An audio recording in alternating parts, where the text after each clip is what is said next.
नीतीश कुमार जल्द ही एक बार फिर बिहार के मुख्यमंत्री पद की शपथ लेने जा रहे हैं। ये उनका 10वां कार्यकाल होगा और उनके साथ लगभग 20 नए मंत्री भी मंत्रिमंडल में शामिल किए जा सकते हैं। नए चेहरों के नामों से पहले जनता के मन में एक सवाल जरूर उठ रहा है कि बिहार के मंत्रियों और मुख्यमंत्री को हर महीने कितनी सैलरी और कौन कौन सी सुविधाएं मिलती हैं। सबसे पहले बिहार के मंत्रियों की सैलरी और भत्ते के बारे में जानते हैं। तो राज्य में मंत्री बनने का मतलब केवल एक तय वेतन नहीं होता, बल्कि कई तरह के भत्तों और सुविधाओं का पैकेज इसमें शामिल रहता है। मुख्यमंत्री सचिवालय द्वारा जारी ताज़ा जानकारी के मुताबिक किसी भी मंत्री को 65,000 रुपये मासिक मूल वेतन मिलता है। इसके अलावा 70,000 रुपये का क्षेत्रीय भत्ता निर्धारित है, जो वो अपने निर्वाचन क्षेत्र में कामकाज के दौरान इस्तेमाल कर सकते हैं। मंत्रियों को दैनिक भत्ता भी दिया जाता है, जो 3500 रुपये प्रतिदिन है। इसके अलावा राज्य मंत्री को 29,500 रुपये और उप मंत्री को करीब 29,000 रुपये का गेस्ट अलाउंस मिलता है। साथ ही 20,000 रुपये प्रति माह का आतिथ्य भत्ता भी जोड़ा जाता है। इन सभी मदों को अगर जोड़ दिया जाए तो एक मंत्री की कुल मासिक आय लगभग 2.5 लाख रुपए के आसपास पहुंच जाती है।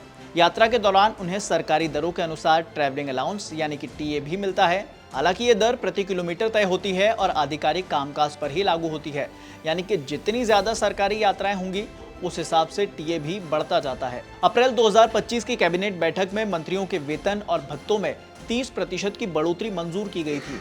इसके पहले मंत्रियों का वेतन 50,000 रुपए, क्षेत्रीय भत्ता 55,000 रुपए और दैनिक भत्ता 3,000 रुपए था। गेस्ट अलाउंस भी काफी कम था, जिसे अब बढ़ाकर वर्तमान राशि कर दिया गया है। ये पूरा संशोधित ढांचा मंत्रिमंडल सचिवालय द्वारा जारी आदेश के तहत लागू हुआ है।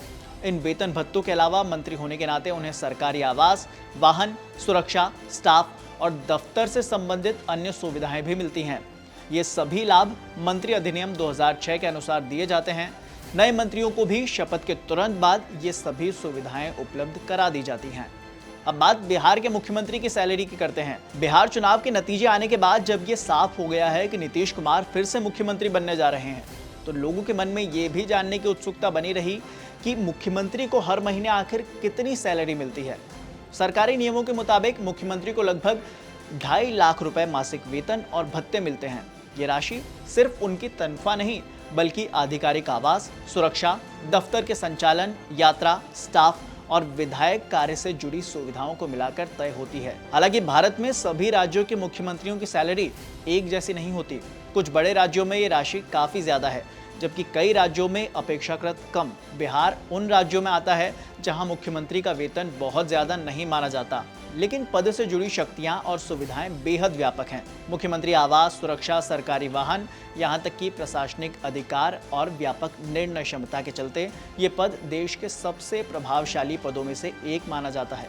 संक्षेप में, भले ही वेतन सीमित लगे, लेकिन मुख्यमंत्री और मंत्रियों की जिम्मेदारी, अधिकार और सुविधाएं उनके काम को अत्यंत महत्वपूर्ण और प्रभावशाली बनाती हैं।